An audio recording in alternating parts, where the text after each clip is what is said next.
So what did you learn from the idea of One Water? You learned that water is reused and that not all water is equal.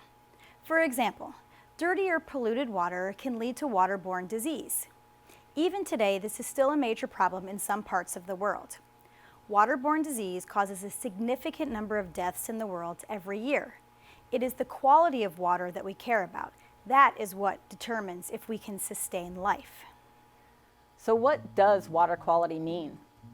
Water quality describes how well water can serve a given purpose, such as providing safe drinking water, supporting aquatic life, or providing a suitable environment for swimming and fishing.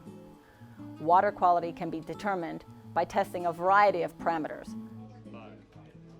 To measure the quality of water during the Science of Wastewater lab, we will test for pH, ammonia, turbidity, and chemical oxygen demand, or COD. We will perform all 4 tests on our dirty water and after the different treatment processes. This will show us how our dirty wastewater at the beginning becomes clean by the end of the lab. First, a quick look at these 4 water quality parameters and why they are important to the survival of aquatic life. Our first test is pH. pH that is too high or too low is harmful to the microorganisms used during the wastewater treatment process and to the aquatic life once water is released back into the environment.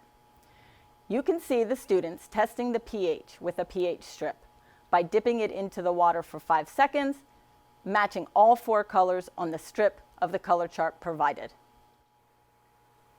The second test is ammonia. Ammonia has a pH of 11 and is the most toxic nitrogen compound to living organisms. Ammonia also introduces excess nitrogen into rivers and streams. Excess nutrients such as nitrogen and phosphorus can lead to a process called eutrophication. Here's a picture that shows the basic steps of eutrophication for us to review. 1. Excess nutrients enter the waterway. 2. Plants multiply, leading to 3. The algae bloom. Algae bloom blocks sunlight. 4. The algae dies and dissolved oxygen is used for decomposition, leading to 5. Our dead zones. This process shows how important it is to test for nutrients and therefore ammonia in our wastewater. We will test for ammonia today using test strips. As you see, students will dip the test strip into the sample for 10 seconds and continually swirl. Then match the color pad to the color chart provided. Third is turbidity. Turbidity measures water clarity, or the amount of particles in the water. A large amount of sediment in the water can clog fish gills, making it difficult for them to breathe, or block sunlight, making it difficult for plants to grow. We will be using a scientific instrument called a colorimeter with units of FAU. A colorimeter determines turbidity by looking at the amount of light that passes through or is transmitted through a sample versus the amount of light that is reflected or absorbed by particulate in the sample. We would expect tap water to have a turbidity near 0, as compared to murky water, where we would expect a high turbidity reading. Last is chemical oxygen demand, or COD. COD measures how much dissolved oxygen microorganisms require to remove pollution from the waterways. There is an inverse relationship between COD and dissolved oxygen in the water. If we have a high number for COD, it means we have very polluted water. To break down that polluted water, microorganisms will use a lot, if not all, the dissolved oxygen available in that waterway, leaving little or no dissolved oxygen for other aquatic life to survive. Water that contains too little dissolved oxygen to support life becomes anoxic or forms a dead zone.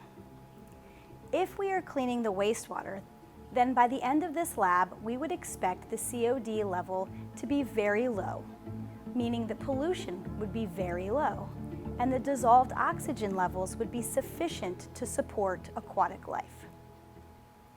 To measure COD, there are 2 steps. We need to prepare our samples first. To do this, we use a micropipette to add 2 mL of the sample to the COD vials. These vials already have reagents in it, including sulfuric acid, used to digest or break down the pollutants in the sample. Vials are heated to 150 degrees Celsius for 2 hours. This high temperature helps the reaction to occur more quickly. In nature, this could take days, weeks, or months, but we want our results faster, so we use high temperatures. After the digestion process, we use a colorimeter to measure the COD results in milligrams per liter. Dissolved oxygen tells us how much oxygen is available in water. It is one of many water quality parameters used to determine the health of our local waterways. Fish and other aquatic wildlife use gills to extract the oxygen they need to survive. The amount of dissolved oxygen is inversely proportional to the temperature of the water. This means, as water temperature goes up, the amount of oxygen the water can hold goes down. Therefore, there is less oxygen in water during the summer and more dissolved oxygen in the winter. Human activity can affect the temperature of our local streams, which impacts the amount of dissolved oxygen in our water. Think about how hot a parking lot can get during the summer. When it rains, the water lands on hot pavement, heats up quickly before it goes down a storm drain and into a stream. This runoff increases the temperature of urban streams and causes them to be warmer than rural streams that are not connected to impervious surfaces. Different species require different levels of dissolved oxygen to survive. For example, trout and mayfly nymphs need high levels of dissolved oxygen, while other animals, like some catfish and worms, have adapted to survive in water with less oxygen.